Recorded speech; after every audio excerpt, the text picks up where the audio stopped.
full game up on Portland for the 8th spot in the Western Conference. Along with Brent Barry, I'm Stan Verrett. So the Clippers came out hot in the first quarter, let up a little bit in the second quarter. Things got really dicey in the third quarter, but Kawhi Leonard able to stave off the rally in the third quarter, and then in the fourth quarter they make a run to finally put it away. It was the best of times. It was the worst. No, I mean, unbelievable first 6-minute stretch. I mean, just all over the Mavs, and then the Mavs competitive, had a response, and you know, the Clippers didn't play as clean a game as they would have liked in this one. Lots of free throws, lots of the reaching and fouls, and then the bonus in the third quarter to sort of allow Dallas and their aggressiveness to keep them in the game, because this is not a good shooting basketball team. No. It's not a good offensive basketball team, but if you give them a couple of tools to have that utility to score baskets, they will hang around, which they did. Yep. And Clippers pulled away there in the fourth quarter with a nice late run and took care of business, which is great because we'll be back tomorrow. Absolutely.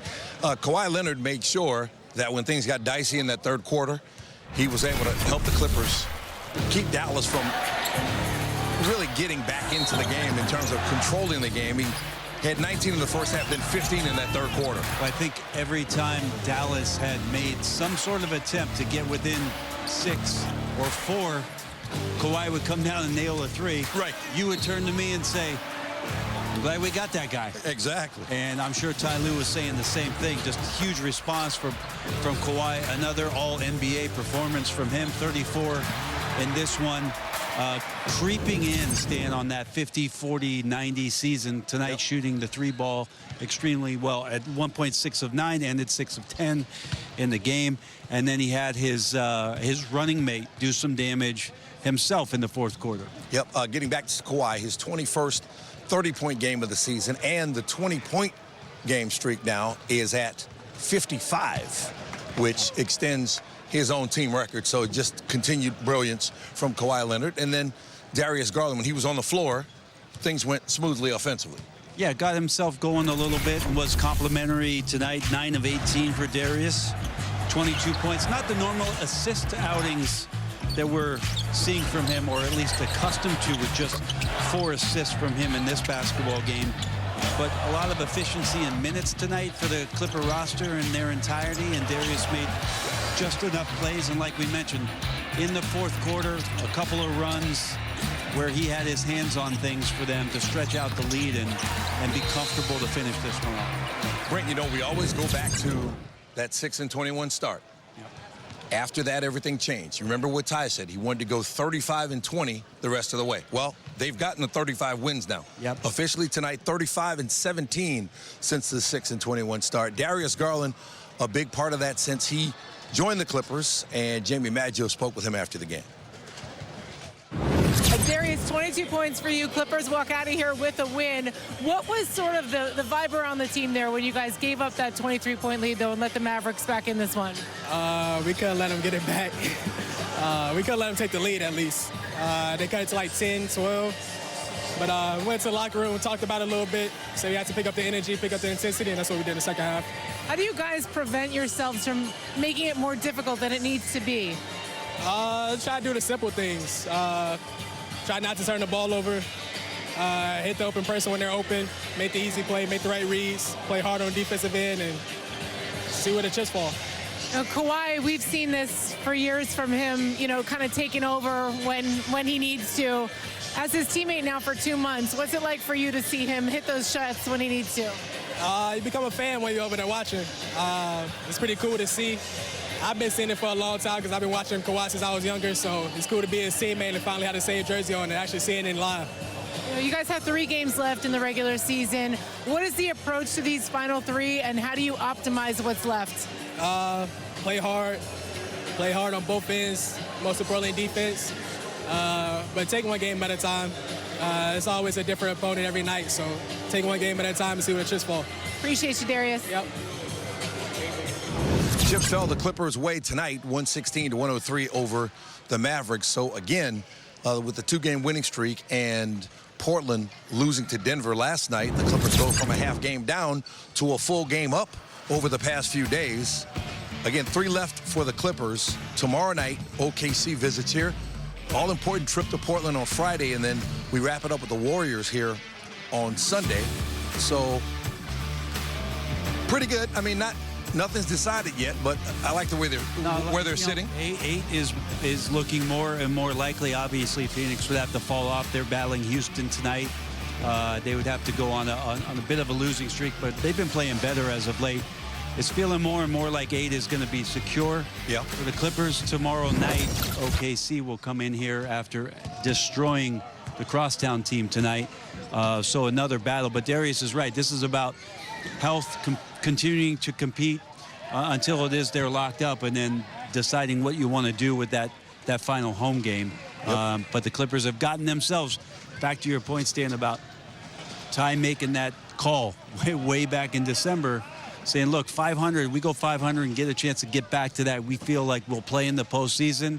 We're on the cusp of that now with 3 games to go for the LA Clippers. 41-38 on the season now. The Clippers are guaranteed a non-losing season for the 16th year in a row. Again, something that was absolutely remarkable to think of when you think back to that 6-21 start. So good job all around turning this thing around. Welcome back to Clippers Live postgame. Clippers over the Mavs 116-103. So here is what we have now in the race for 8th in the Western Conference. The Clippers with a full game lead right now with 3 games left to play for both teams. The Clippers with home games left against the Thunder tomorrow night and the Warriors on Sunday. And then that trip to Portland on Friday. The Blazers have the game against the Clippers and then Sacramento and San Antonio. So, Brent, what does this tell you about where the Clippers sit right now? Well, again, the Friday game is going to determine them sitting in the 8th spot, going up to Portland, and if they were to take care of business. But my one little worry or sense of trepidation is the competition in the next few games. So we just played Sac, not really going for anything, playing a lot of young guys. Dallas comes in here, still competitive. They have very few of their pillars that are playing outside of Cooper Flagg. A lot of their bench guys and role players and guys they're assessing about whether or not they'll be on the roster next year for this team. OKC may rest players tomorrow after killing the Lakers tonight, and if they clinch number 1. And then you got to ramp up against Portland. Like this is why the Clippers cannot lose their sharpness tomorrow. And tonight wasn't a sign of them being extremely sharp.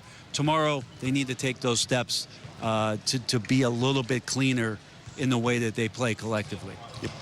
Well, this is win number 41. Does that make sense? That makes sense. Makes absolute sense. Just going into it, it's like all of a sudden ramping up. You want to go into Portland feeling like you're playing well. Yes. Yes. This is win number 41 for the Clippers. So remember, that was a goal for Ty Lue when they were 6-21. He said, if we can just get to 41, we got a shot. Well, they're at 41. And here's Ty after tonight's game. So, Ty, this was officially win 35 after you gave those guys the challenge of going 35-20 the rest of the way. I think a lot of people probably thought that was ambitious. What can you say about what you guys were able to pull off? Like I've always said, just our coaching staff and our players, just to have the mindset to, go through tough times and, dig your way out, and I give all the credit to our players and our coaching staff. The coach has done an unbelievable job, all season long, just staying positive, keep showing the guys the ways to get better. And then our players, like you said, for sticking with it. Not just the guys in the locker room, but Zoo was a big part of that. James was a big part of that. Kobe Brown. And so just, having the mental fortitude to just say, you know what, we're 6-21, that's over, that's behind us. Let's, start from here. And I give our guys a lot of credit. They really hung in there, and we've been able to get to this point. Coach, before the game was a lot of talk about Cooper. You guys were able to do a great job. He shot 9 for 25. Can you talk about what worked for you guys to be able to slow him down tonight?